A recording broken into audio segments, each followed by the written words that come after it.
రతనాల సీమ రాయలసీమలో ఇవాళ నిర్వహించనున్న ముఖ్యమైన కార్యక్రమాలు ప్రజాప్రతినిధుల పర్యటనలో జిల్లాకు సంబంధించిన పూర్తి సమాచారం మా రీజనల్ కోఆర్డినేటర్ శ్రీనివాస్ అందిస్తారు. గుడ్ మార్నింగ్ శ్రీనివాస్, చెప్పండి మీ జిల్లా అప్డేట్స్ ఏంటి? రాయలసీమ జిల్లా అప్డేట్స్ ఏంటి? రాయలసీమలో ప్రధానంగా తిరుమల తిరుపతి దేవస్థానంలో కట్టుదిట్టమైనటువంటి చర్యలు చేపట్టేందుకు ప్రభుత్వం యోచిస్తుంది. ఇటు అమృత్సర్లోని పంజాబ్లోని అమృత్సర్ దేవాలయ తరహాలో తిరుమల తిరుపతి దేవస్థానంలో ఎలాంటి అమృత్సర్ దేవాలయం తరహాలోనే ఇక్కడ కూడా అదే తరహాలో చట్టాన్ని తీసుకుని వచ్చి ఇంప్లిమెంటేషన్ చేయాలని ప్రభుత్వం ఇటు రాష్ట్ర ముఖ్యమంత్రి నారా చంద్రబాబు నాయుడు అధికారులకు ఆదేశించినట్లు వార్తలు వస్తున్నాయి. ఈ నేపథ్యంలో వాస్తవంగా తిరుమల తిరుపతి దేవస్థానంలో గతంలో రూపొందించిన మాన్యువల్ లో కొన్ని లోపాలు మాత్రం స్పష్టంగా బయటపడ్డాయి.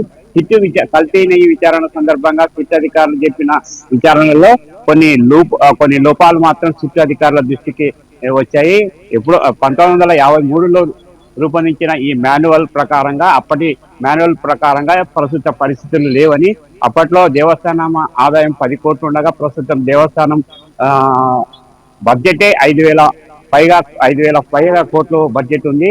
అప్పట్లో వ్యయం దాదాపుగా అన్నప్రసాదాలకు సంబంధించి 5 కోట్లు వ్యయం అవుతుండగా ప్రస్తుతం 700 కోట్లు వెచ్చించాల్సిన పరిస్థితి ఏర్పడింది. ఈ నేపథ్యంలో తిరుమల తిరుపతి దేవస్థానంలో ప్రభుత్వం ఒక అమృత్సర్ తరహాలో స్వర్ణ దేవాలయానికి ఉన్నటువంటి నియమ నిబంధనల తరహాలోనే తిరుమల తిరుపతి దేవస్థానాన్ని కూడా అమలు చేయాలని రాష్ట్ర ముఖ్యమంత్రి అధికారులను ఆదేశించిన నేపథ్యంలో ఈ తిరుమల తిరుపతి దేవస్థానం మాన్యువల్ ని కూడా ఒకసారి పునః పరిశీలించాలని కూడా హిందూ సంఘాలు డిమాండ్ చేస్తున్న పరిస్థితి కనపడుతుంది.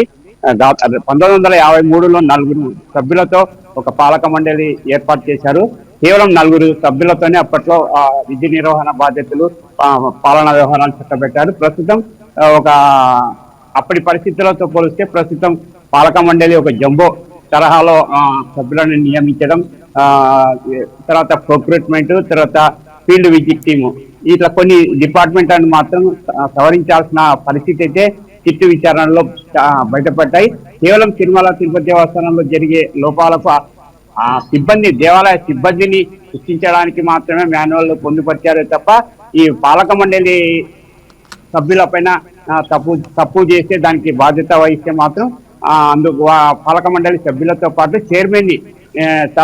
చైర్మన్ పోస్ట్ లో నియమించిన వ్యక్తులను కూడా శిక్షించేందుకు మాత్రం మాన్యువల్ లో పొందుపరచలేకపోవడము చిత్తాధికారుల విచారణలో కూడా ఒకంత అధికారులను ఆశ్చర్యానికి గురి చేసిన సందర్భాలు కూడా వెలుగు చూశాయి.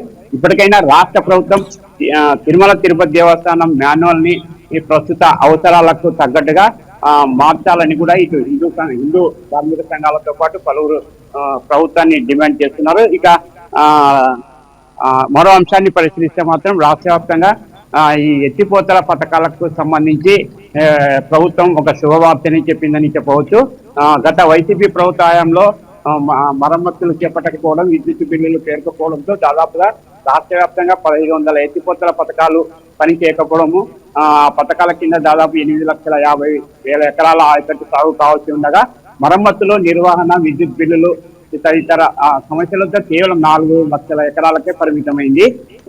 తాజాగా రాష్ట్రంలో కూటమి ప్రభుత్వం అధికారంలోకి వచ్చిన తర్వాత ఎత్తిపోతల పథకాలకు ప్రాధాన్యత ఇవ్వాలని, ఆ ఎత్తిపోతల పథకాల మరమ్మతులకు నిధులు మంజూరు చేయాలని నిర్ణయం తీసుకున్నట్టు నిన్న శాసనసభలో రాష్ట్ర జలవనరుల శాఖ మంత్రి చెప్పడం ఇది రైతులకు ఒక శుభవార్తగా చెప్పవచ్చు. మొత్తం రాష్ట్ర వ్యాప్తంగా దాదాపు Please subscribe to YK TV Network. Please subscribe to YK TV. Please watch YK News. Don't forget to subscribe YK News channel.